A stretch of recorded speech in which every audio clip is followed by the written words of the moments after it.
Hello friends, welcome to செல்வி சமையல் channel. இன்னைக்கு சேமியா பாயசம் செய்யறது எப்படின்னு பார்க்கலாம். வாங்க வீடியோக்குள்ள போகலாம். இதில் 1 கப் சேமியா எடுத்திருக்கேன். இந்த முந்திரியும் திராட்சையும் ஃபஸ்ட்டு வறுத்து எடுத்துடலாம். கொஞ்சமாக இதில் நெய் சேர்த்துக்கலாம்.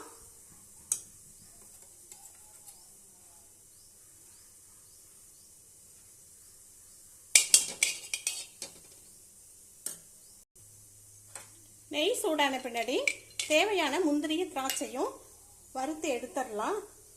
நல்லா ஒரு பொன்னிறம் வரட்டும். திராட்சையும் நல்லா பபுள்ஸ் மாதிரி உப்பி வந்துடும். அப்போ இதையே எடுத்துடலாம். வறுத்து எடுத்த பின்னாடி இந்த சேமியாவை இதில் சேர்த்துடலாம். வறுத்த சேமியா வறுக்காத சேமியா எதாக இருந்தாலும் அப்படியே லைட்டாக வறுத்து எடுத்துடலாம்.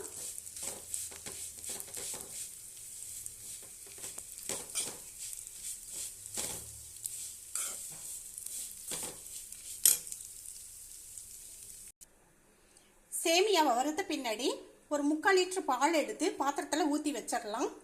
நான் பாத்திரத்தில் ஊற்றி வச்சிருக்கேன். பால் நல்லா கொதிட்டோம். பால் நல்லா கொதியுது. நம்ம வறுத்து வச்ச சேமியாவை இதை போட்டுடலாம்.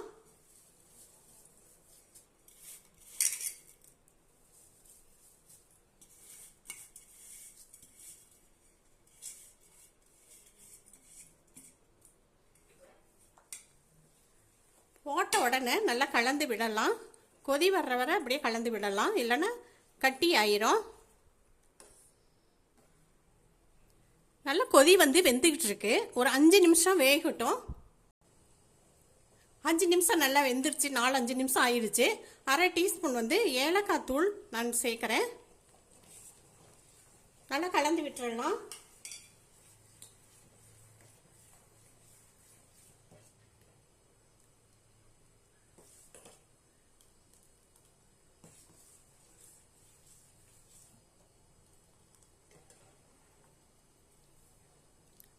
அரை கப் நான் மில்க் மெய்டு சேர்க்குறேன். நல்ல ஒரு டேஸ்ட்டில் இருக்கும்.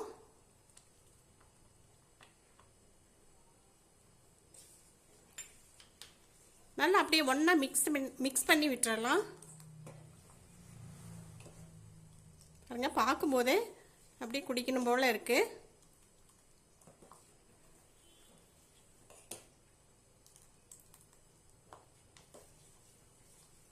நல்ல ஒரு கொதி வரட்டும்.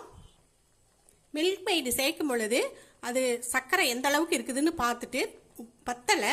அதனால் நான் கொஞ்சமாக தேவையான அளவு சர்க்கரையை இதில் நான் சேர்க்குறேன். ஒரு 5 ஸ்பூன் இருக்கும். உங்களுக்கு இனிப்புக்கு தகுந்த மாதிரி நீங்கள் சர்க்கரையை சேர்த்துக்கோங்க.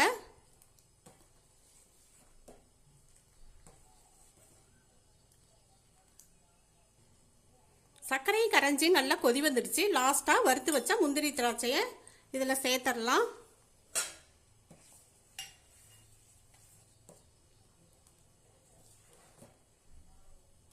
நல்லா ஸ்வீட்டான சேமியா பாயாசம் தயாராகிடுச்சு.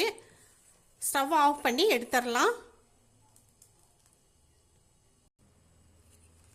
ரொம்ப சீக்கிரமே நல்ல ஸ்வீட்டான டேஸ்டான சேமியா பாயாசம் ரெடி ஆயிடுச்சு.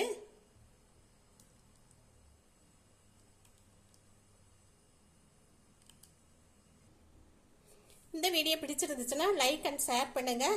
இதுவரை சப்ஸ்கிரைப் பண்ணாதவங்க சப்ஸ்கிரைப் பண்ணுங்க. நன்றி.